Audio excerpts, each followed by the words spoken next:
Stable money के साथ में अगर आप जाते हैं तो यहाँ पर आप लोग एफडी इन्वेस्टमेंट कर सकते हैं। मतलब यहाँ पर आपको बहुत सारे एफडीज मिलेंगे अलग अलग बैंक के, जिसे आप लोग कंपेयर कर सकते हैं और इन्वेस्ट कर सकते हैं बिना बैंक अकाउंट ओपन करे। और वहीं पर जो विंट वेल्थ एप्लीकेशन है, यहाँ पर आप लोग एफडी में इन्वेस्टमेंट तो कर ही सकते हो, पर साथ ही साथ यहाँ पर आप लोग बॉन्ड्स में भी इन्वेस्टमेंट कर सकते हो। दोनों एप्लीकेशन का इन्वेस्टमेंट मेथड एक दूसरे से बहुत अलग है। स्टेबल मनी जहाँ पर 8.5% रिटर्न देने का क्लेम करता है, तो वहीं पर दूसरी तरफ विंट वेल्थ एप्लीकेशन 12% का रिटर्न देने का क्लेम करता है आपके इन्वेस्टमेंट पर।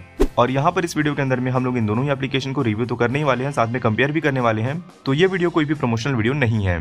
तो सबसे पहले बात करते हैं ये दोनों एप्लीकेशन आपको क्या क्या ऑफर करते हैं। तो जो स्टेबल मनी एप्लीकेशन है वो आप लोग को जनरली एफडीज प्रोवाइड करता है। मतलब यहाँ पर जितने भी बैंक के एफडीज होते हैं अलग अलग बैंक के, वो सारे ही एफडीज आप लोग यहाँ पर इस एप्लीकेशन के ऊपर में चेक कर सकते हैं, उनको कंपेयर कर सकते हैं। बात करें विंट वेल्थ एप्लीकेशन की, तो यहाँ पर आपको एफडी के साथ बॉन्ड्स भी देखने को मिल जाते हैं।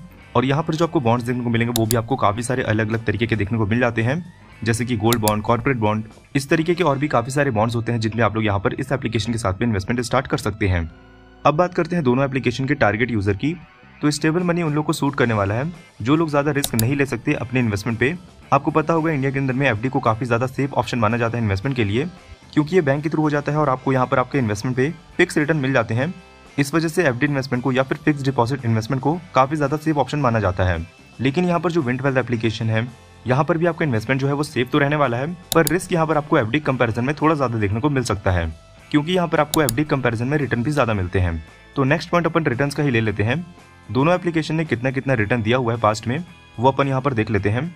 स्टेबल मनी एप्लीकेशन के साथ में अगर आप इन्वेस्टमेंट करते हैं तो यहाँ पर आपको 6% से लेकर 8% तक का रिटर्न देखने को मिल जाता है। और यहाँ पर स्टेबल मनी एप्लीकेशन के ऊपर में काफी सारे एनबीएफसी बैंक्स भी हैं, मतलब स्मॉल फाइनेंस बैंक भी है, जो आपको ज्यादा रिटर्न देते हैं, तो उसमें आपको रिटर्न का परसेंट ज्यादा भी देखने को मिल सकता है। और विंट वेल्थ एप्लीकेशन के ऊपर में डायरेक्टली आप लोग बॉन्ड्स के ऊपर में इन्वेस्टमेंट करने वाले हो, तो यहाँ पर आप लोग को 9 से लेकर 12% तक का रिटर्न देखने को मिल सकता है। अब बात करते हैं रिस्क लेवल की, कि दोनों एप्लीकेशन के ऊपर में अगर आप लोग इन्वेस्टमेंट करते हो तो किस तरीके के रिस्क यहाँ पर इन्वॉल्व होते हैं। तो अगर आप स्टेबल मनी के साथ पे जाते हैं तो यहाँ पर आपका रिस्क बहुत ही ज्यादा कम हो जाता है। लेकिन अगर आप किसी एनबीएफसी बैंक के साथ पे जाते हैं या फिर स्मॉल फाइनेंस बैंक के साथ में एफडी करते हैं तो वहां पर आपका थोड़ा सा रिस्क इन्वॉल्व हो जाता है। और यहाँ पर जो विंट वेल्थ एप्लीकेशन है, अगर आप इसके साथ पे जाके इन्वेस्टमेंट करते हो तो यहाँ पर आपके इन्वेस्टमेंट पे मीडियम से लेकर हाई रिस्क तक इन्वॉल्व होता है, क्योंकि ज्यादातर जो बॉन्ड होते हैं वो डायरेक्टली कंपनी के होते हैं। तो कंपनी का जिस तरीके का परफॉर्मेंस होगा उसके अकॉर्डिंग आपको रिटर्न मिलने वाला है आपके इन्वेस्टमेंट पे।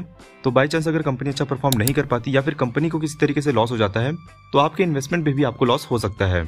बाई चांस स्टेबल मनी या फिर विंट वेल्थ एप्लीकेशन दोनों बंद हो जाते हैं तो आप जो इन्वेस्टमेंट यहाँ पर करने वाले हो उसका इंश्योरेंस आप किस तरीके से क्लेम कर सकते हैं। तो यहाँ पर जो स्टेबल मनी एप्लीकेशन है, यहाँ पर आपको रिस्क बहुत ही ज्यादा कम देखने को मिलने वाला है, क्योंकि स्टेबल मनी एप्लीकेशन के साथ में जो भी आप लोग इन्वेस्टमेंट करोगे वो डायरेक्टली आप लोग बैंक के ऊपर में करने वाले हो। तो स्टेबल मनी एप्लीकेशन अगर बंद भी हो जाता है तो आपका इन्वेस्टमेंट बैंक के ऊपर में बिल्कुल सेफ रहने वाला है। और बाई चांस अगर बैंक को भी कुछ हो जाता है तो गवर्नमेंट के रूल के according up to 5 lakh rupees तक का आपका इन्वेस्टमेंट आपको वापस मिल सकता है।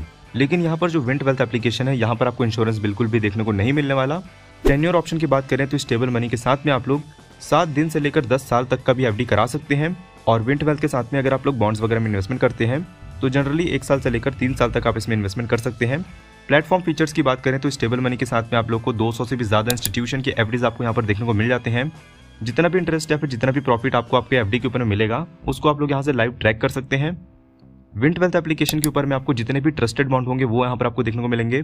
इसके अलावा एप्लीकेशन का सिंपल केवाईसी प्रोसेस है और एप्लीकेशन भी सेफ है आपके इन्वेस्टमेंट के लिए। क्रेडिट रिस्क की बात करते हैं तो ये मैंने आपको पहले भी बता दिया है कि किसी बड़े बैंक के एफडी के साथ में अगर आप इन्वेस्टमेंट करते हैं तो वहां पर रिस्क जनरली कम होता है। अगर आप किसी स्मॉल फाइनेंस बैंक के साथ में इन्वेस्टमेंट करोगे तो वहां पर आपको थोड़ा सा रिस्क हो जाता है। और ये रिस्क इसलिए होता है क्योंकि स्मॉल फाइनेंस बैंक पे काफी सारे रूल रेगुलेशन आ जाते हैं, जिसके कारण काफी सारे स्मॉल फाइनेंस बैंक अच्छी तरीके से काम नहीं कर पाते और इसलिए वहां पर थोड़ा सा रिस्क इन्वॉल्व हो जाता है।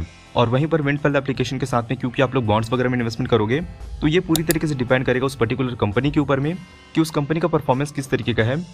मिनिमम इन्वेस्टमेंट की बात करें तो स्टेबल मनी के साथ में जब आप लोग एफडी के ऊपर में इन्वेस्ट करोगे तो यहाँ पर आप लोग 1000 रुपए से भी इन्वेस्टमेंट स्टार्ट कर सकते हो। और विंट वेल्थ एप्लीकेशन के ऊपर में अगर आप लोग बॉन्ड्स वगैरह में इन्वेस्टमेंट करोगे तो यहाँ पर मिनिमम इन्वेस्टमेंट आप लोग का 10,000 रुपए से लेकर 1 लाख रुपए तक भी लग सकता है। और अगर आपने एफडी में इन्वेस्ट किया होगा स्टेबल मनी के साथ में तो ज्यादातर ये बैंक के कंट्रोल में होता है या फिर आरबीआई के कंट्रोल में होता है। लेकिन अगर आपने बॉन्ड्स के ऊपर में इन्वेस्ट किया होगा तो ये सेबी के अंडर में आता है और इसको रेगुलेट भी सेबी करता है। क्योंकि विंट वेल्थ एप्लीकेशन के साथ में आप लोग जो भी इन्वेस्टमेंट करोगे तो यहाँ पर आप लोग को सबसे पहले अपने डीमैट अकाउंट को लिंक करना होगा और फिर यहाँ पर आप जो भी बॉन्ड्स के ऊपर में इन्वेस्ट करोगे वो आपके ब्रोकर के साथ में बाय होगा और फिर वो जाके डिपॉजिटरी के ऊपर में स्टोर होंगे, मतलब एनएसडीएल या फिर सीडीएसएल के ऊपर में स्टोर होंगे। तो ये था इन दोनों एप्लीकेशन के ऊपर में कंपैरिजन। अगर आपको स्टेबल मनी अच्छा लगा तो आप लोग कमेंट कर सकते हैं एस। अगर आपको विंट वेल्थ एप्लीकेशन अच्छा लगा तो आप लोग कमेंट कर सकते हैं डब्ल्यू। डीमेट अकाउंट ओपन कराने के लिए एंजल वन और धन एप्लीकेशन के लिंक मैंने आपको दिए हैं डिस्क्रिप्शन बॉक्स में, वहां से आप लोग अपना अकाउंट ओपन करा सकते हैं और ऑफर का बेनिफिट आप लोग वहां से उठा सकते हैं। और अगर आपको जानना है यूनिवेस्ट एप्लीकेशन के बारे में तो कंप्लीट वीडियो मैंने बना रखा है, वहां पर भी आप लोग इन्वेस्टमेंट कर सकते हो। तो वीडियो आपके सामने है, वीडियो पे जाकर क्लिक करो। ये वीडियो पसंद है तो लाइक कर देना। ऐसे और वीडियोस के लिए आप लोग चैनल सब्सक्राइब कर ले। मैं आपसे मिलता हूँ अगली वीडियो के अंदर में।